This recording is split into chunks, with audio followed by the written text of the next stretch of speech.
Welcome to another episode of the brand called You, a podcast and podcast show that brings you leadership lessons, knowledge, experience, and wisdom from thousands of successful individuals from around the world. I'm your host, Ashutosh Garg, and today I'm delighted to welcome a very senior and accomplished leader who has moved from the corporate world to the social sector, who's also a fellow alumni from the Jamnalal Bajaj Institute of Management Studies, Mr. Sunil Kumar Sharma from Mumbai, India. Sunil, welcome to the show. Thank you. Thank you so much, Ashutosh. A pleasure coming on this podcast and getting an opportunity to interact with you. Thank you. Sunil is the Chief Executive Officer of the Kherwadi Social Welfare Association. As I mentioned, he's an alumni of the same business school that I went to. So, Sunil, before we come to Kherwadi Social Welfare Association, a few questions for you. You have had a remarkable corporate career across Hindustan Unilever, Coca-Cola India, Tata Teleservices, Goodyear India, and Mahindra Life Spaces. What shaped your leadership philosophy through these diverse roles?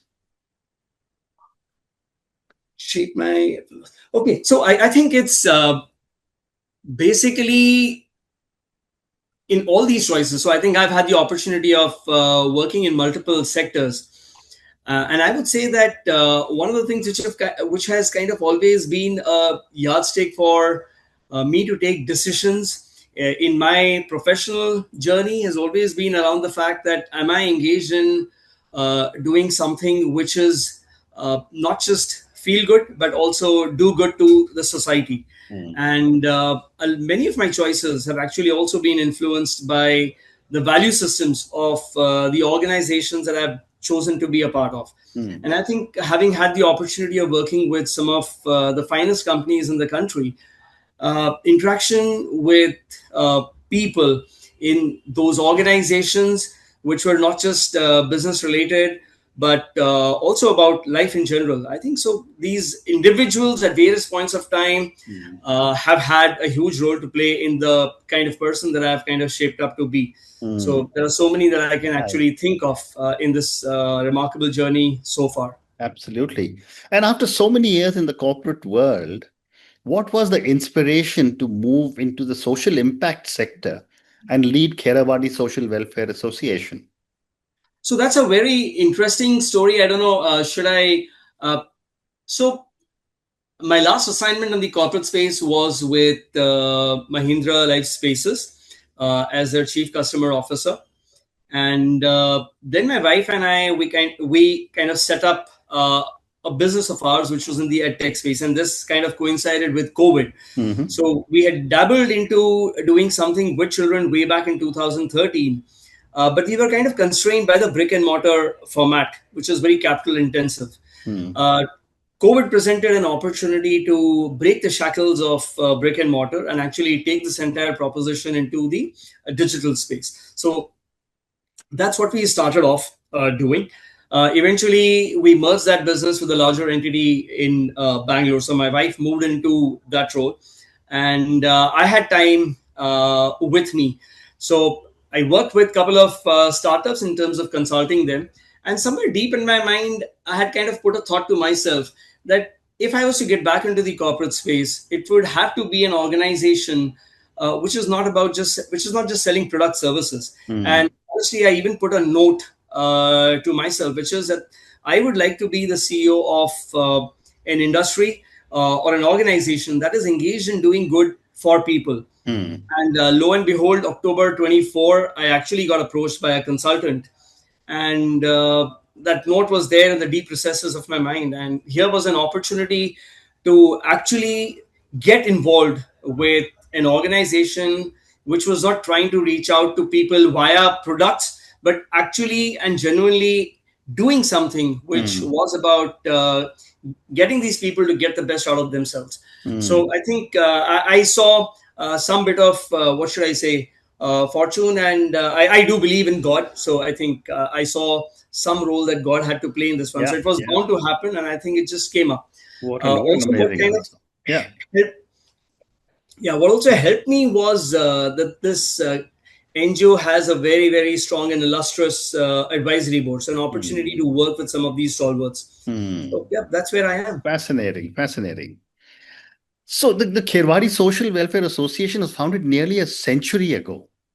Tell me a little bit about the organization and the kind of work you are doing here. So the Kherwadi Social Welfare Association is a trust which got registered in 1955, but it started off doing its work in 1928. Mhm, So this was an organization which was set up by Balasaheb Kher. He was the first premier of Bombay province way back then, mhm, and the first chief minister of the state of Maharashtra. mhm, So he basically started this was an area which he identified, which was an area which was underserved and it lacked basic civic infrastructure. Also in this area at that point of time there were uh, migrants from Rajasthan who were basically engaged in leather tanning. mhm, So this was the community, and he said that okay, I mean he saw an opportunity to actually undertake some work which was in the space of healthcare, mhm, sanitation, mhm, and welfare for these families. So that's actually what got him started. And I think what has remained core to Kherwadi Social Welfare Association basically is the fact that it's all about community and evolving with the needs of the community. mhm, So as years passed, I think Mr. Kishore Kher, who's the grandson of Balasaheb Kher, he kind of gave it a lot more professional outlook late in the 90s, which is when he gave up his full-time job to drive Kherwadi Social Welfare Association and its mission. mhm. Interesting.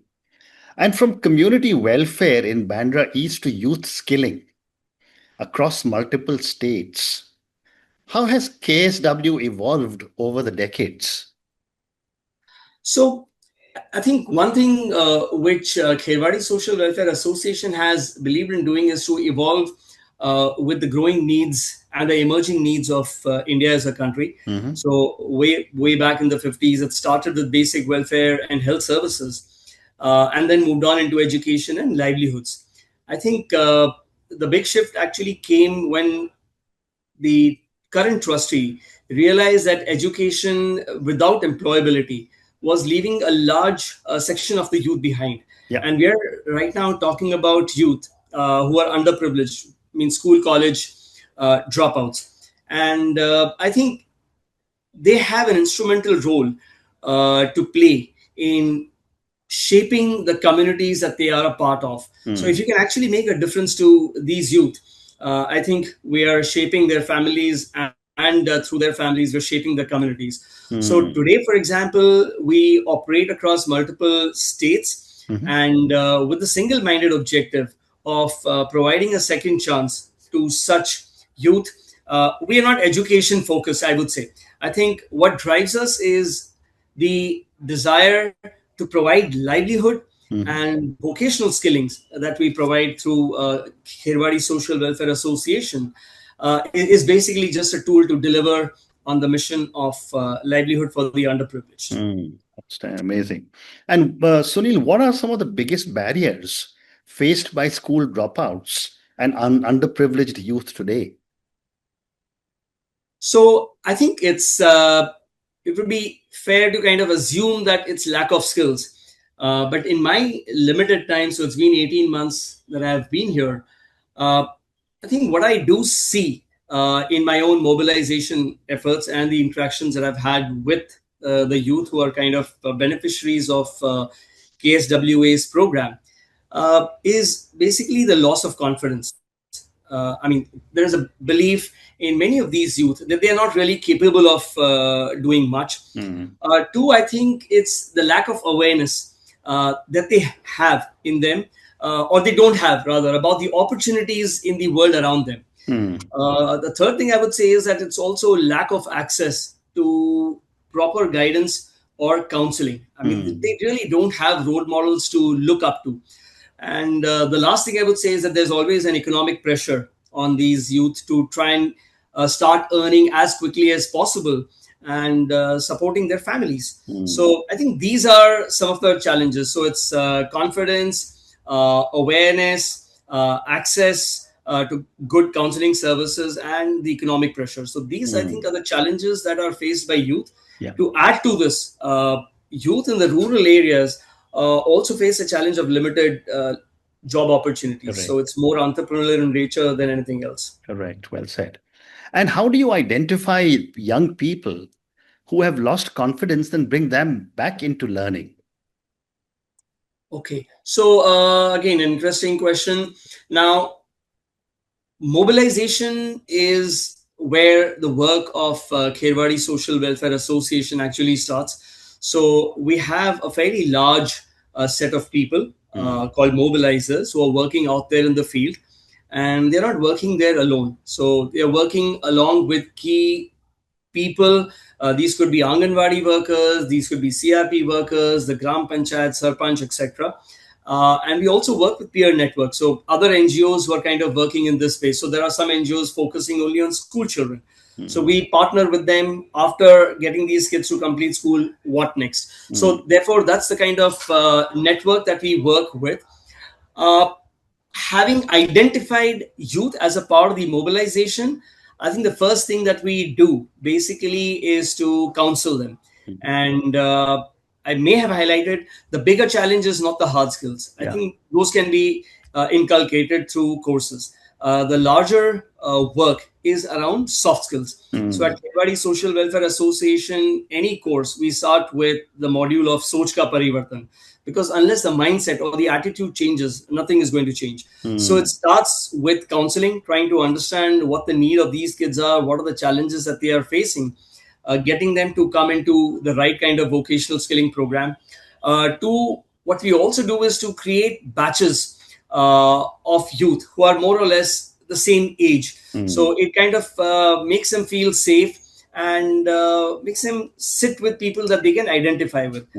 The other piece, which is very, very important for us, is trainers. And there's always going to be a dearth of trainers. Correct. What we also try and do is identify trainers for these courses from in and around those communities themselves. Right. So the trainers also serve as a role model in the sense that they identify with these trainers, that these are people who are perhaps from the same society, but by virtue of having done some vocational skill or having educated themselves, so they don't have to be school college dropouts, but by undertaking some of these vocational skills themselves, this is what they can achieve and they can go beyond that. So the trainers play an instrumental role. So we go with trainers who are more or less from the society that these youth originate from. And the last piece is to build a lot of flexibility in the learning. Right. So I think one of the challenges that the vocational skilling sector faces is dropouts. I mean, it's difficult to get these youths to come in a regimented time frame. So therefore, giving them some flexibility. So at times when you go to centers, you will see somebody coming in at 12 o'clock, another kid coming in at 2:30. But the very fact that they are coming in makes you feel happy that at least these are kids who are committed and want to make a difference to themselves. So tell me then, Sunil, what has surprised you the most about the hidden talent among so many of these young, men and women? Okay, that's I think for me, what surprised me most is the contrast between potential and preparedness. So I wouldn't say that every 100 kids that we mobilize, all of them are eventually going to go on and complete the course and make a change in their life. But yes, out of every 100, you do get a handful of people. And I think what you realize is that some of them are basically very street smart. So they are intelligent. So they don't lack intelligence. Some of them are extremely confident as well. But what they often lack basically is the preparedness, which is the consistency, the confidence, the exposure, and the long-term orientation. Because again, one of the challenges that we face in this sector is also get these guys or kids to stick to the jobs that they've taken up. So I think challenges such as dropping out, sustaining jobs, or struggling with workplace discipline. So these are things which have kind of surprised me. And the good thing that we've seen is that with the right kind of support systems, which is counseling, guidance, the Soch Ka Parivartan, the kind of trainer network that we have, you can actually help them overcome some of these. And the outcome of this entire process, when you see these kids getting placed in jobs and earning money for themselves and making a difference to their family, I think it's well worth the pain. Absolutely, absolutely. And what impact has KSW had on women and girls through your programs? So I think for me, this was a big revelation. And that when I walked into the first livelihood training center, uh, there was a nursing assistant course which was underway. This is obviously a lot more women oriented. But then this kind of pattern I have seen in most of the other livelihood training centers. So 65 to 70% of the beneficiaries of the programs that Kherwadi Social Welfare Association implements for its donor partners uh, actually benefit women. Uh, and how it's made a difference to them, I think three or four things. First one, by putting them into these vocational skills, the decision of early marriages is perhaps delayed. So there is some level of delay in the marriages that these girls actually otherwise would have gone through. Uh, the second one is that they have a greater say in the decision making in their families, right? Because these are now girls who are exposed to the world outside. So they are no Yeah, longer girls who are kind of sitting at home, not exposed to the world. So their decision making ability is enhanced and the family recognizes it. The third one is the financial contribution that they actually make to their families.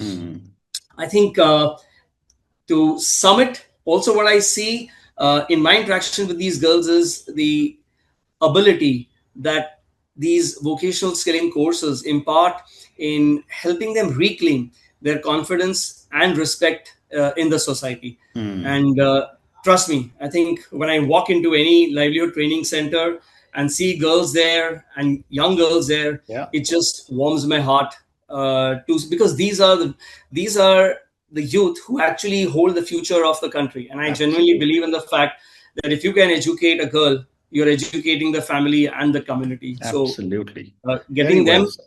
into this program, I think cockles my heart. Very well said. You also have a program called Yuva Parivartan, which means transformation of youth. Tell me, why was this created? And what are some of the transformations you have noticed personally amongst all the people who are part of the program? So, Kherwadi Social Welfare Association is the trust. Yuva Parivartan. So, as I said early on, I think we've kind of evolved with the emerging needs of India. We saw an opportunity for the school college dropouts. The mainstream education systems were not really serving the needs of school college dropouts because once they have left, there is actually nothing more for them to do. And I think it started with the need to get them into meaningful livelihoods and to live dignified lives. So Yuva Parivartan also kind of coincided with Mr. Kishore Kher, our current trustee, taking on a much bigger role in the fortunes of Kherwadi Social Welfare Association. So the entire professionalization of this trust actually started off with Yuva Parivartan. So Yuva Parivartan is the lead initiative of Kherwadi Social Welfare Okay. Association. And what we've done is basically that for these youth, what was needed was a model which is short term, a model which is more practical oriented, and a model which is more employment linked. So that's what Yuva Parivartan's proposition is. It's a livelihood based skilling program. We are talking about creating livelihoods in a period of 15 to 90 days because that's the duration of our courses. So as less as 15 days, which is our courses on fast food chain, retail sales, and the 90-day courses, which is basically the computer smart AI. So those kind of courses. So get them livelihood ready in 15 to 90 days. That's the proposition of Yuva Parivartan. So Yuva Parivartan is all about getting these underprivileged school college dropout kids ready for livelihoods and for meaningful lives. Now, this transformation bit which you asked, I think this second chance, which is, I would say, the tagline of Yuva Parivartan, that's something which really, really resonates. Because I also kind of enjoy my sports. And I think in the sports world, more often than not, it's replete with so many examples of successes that did not emerge as successes the first time around, but the second time around, they were able to do it. And I think that very concept, which takes from sports and applies it to these youth, I think I've seen some transformations in the short span of 18 months itself. So I think that's what I really kind of like about this. Fascinating, fascinating. I've time for a couple of more questions more. You also work in rural and tribal belts. How different are rural skilling challenges compared to the urban challenges? That's a very good question. And I think I must also say that our trustee is a lot more focused now on rural. In fact, he has a very strong belief that 80 to 90% of our impact must actually come from rural. And there's a solid reason behind that. Because in the urban markets, opportunities exist. But the issues are more about access, readiness, along with the issue of stickiness. In rural, I think the challenges are different. I think there are no opportunities or very limited opportunities in the form of jobs. The current means of livelihood are basically non-linear, so they don't really happen one month after the other. So there is a slack period, right? So they are not stable. Livelihoods are not predictable. It's a lot more entrepreneurial focused. So the kind of programs that we run in rural basically are suited to the needs there. It's the focus there is about, again, we're not saying that we don't run the computer smart AI kind of courses there, but that's where we have livelihood training centers. Otherwise, largely it's women who we target there in terms of helping them become the second source of income. So making them the earners of the second source of income for the family. We also focus on providing a lot of entrepreneurial support. So it's not just about training them in certain courses, but providing them the required support as and when they need it to do something with the skills that they have acquired. So the courses in rural are extremely shorter term. So like I talked about 15 to 90 days, in the rural markets, we have courses which are as short as 4 days to 90 days. So there are courses which are about agriculture. There are courses about vermicomposting, about packaging, all kinds of courses, but which can be completed really fast, uses the limited resources that are available to the household there. And the other thing which we do, Ashutosh, is basically we are also engaged with farmers. So we look at that farmer and his family as a unit. So how do we help the farmer improve his agricultural income? So productivity tools, getting them to start looking at the alternative or the option of second crop.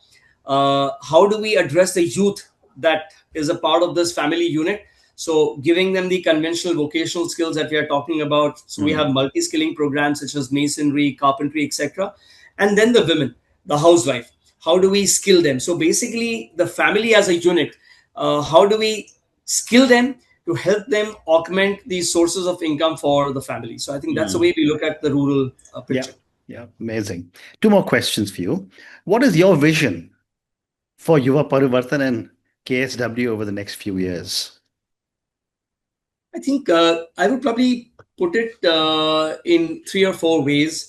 I think first and foremost, I would like Yuva Parivartan to be a top of mind organization for any CSR partner looking at livelihood based skilling as a part of its CSR. Two, I would like Yuva Parivartan, having worked with some really good companies, you kind of always have a sense of pride about being associated with some of these companies. So the second thing which I would probably like for Yuva Parivartan in the next 10 years is that it becomes an institution that every associate, trainer, partner, volunteer, employee actually feels proud to be connected with. So that's the second thing which I would like to kind of achieve and accomplish. Yuva Parivartan to accomplish in 10 years. I really don't know whether I am going to last 10 years or not, but that's definitely something which I would like to set the ball rolling on. And the third one I would say is to be recognized by the communities that we serve. Hmm. Uh, as an organization that genuinely cares and partners them in their social and economic progress. So that's how I would like to see Yuva Parivartan evolve and emerge 10 years from now. Very interesting. And my last question for you, Sunil.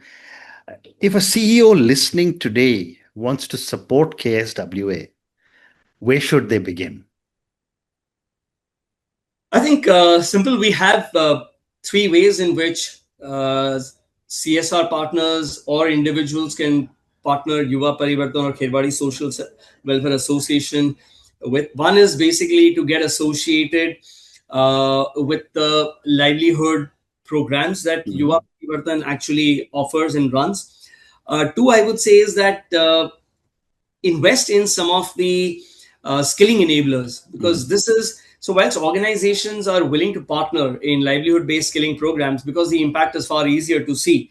I think this sector also would do well with investments in skilling enablers. So when I Mhm. say skilling enablers, basically what am I talking about? I'm basically talking about stuff like technology platforms, the course content, Mhm. the platforms which are used to deliver this course content. So, for example, let me give. So, take the course of welding. Now, I can teach welding is high risk equipment, but this course can benefit so much from the concept of augmented reality or virtual reality, right? But these are very, very expensive Mhm. kind of assets for an NGO to have. So Mhm. basically, organizations could invest in these skilling enablers. And the third one I would say is that the way in which they could participate is by encouraging their employees to volunteer as trainers or taking guest sessions with Mhm. some of the batches that NGOs like Kherwadi Social Welfare Association or other similar NGOs which are working in this space. Mhm. I think get engaged with them as volunteers. So that's Mhm. how I would Amazing. say one can play a role.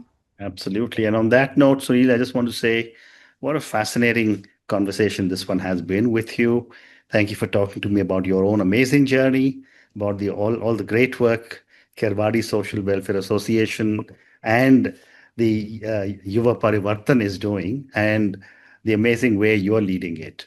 Thank you for everything that you're doing for the youth of India, not just in urban India, but in rural India as well. Thank you again, and good luck. Thank you so much, Ashutosh. I wish you all the very best. And I look Thank you. forward to meeting you in real life someday. Thank you. Thank you for listening to the Brand Called You videocast and podcast, a platform that brings you knowledge, experience, and wisdom of hundreds of successful individuals from around the world. Do visit our website www.tbcy.in to watch and listen to the stories of many more individuals. You can also follow us on YouTube, Facebook, Instagram, and Twitter. Just search for the brand called You.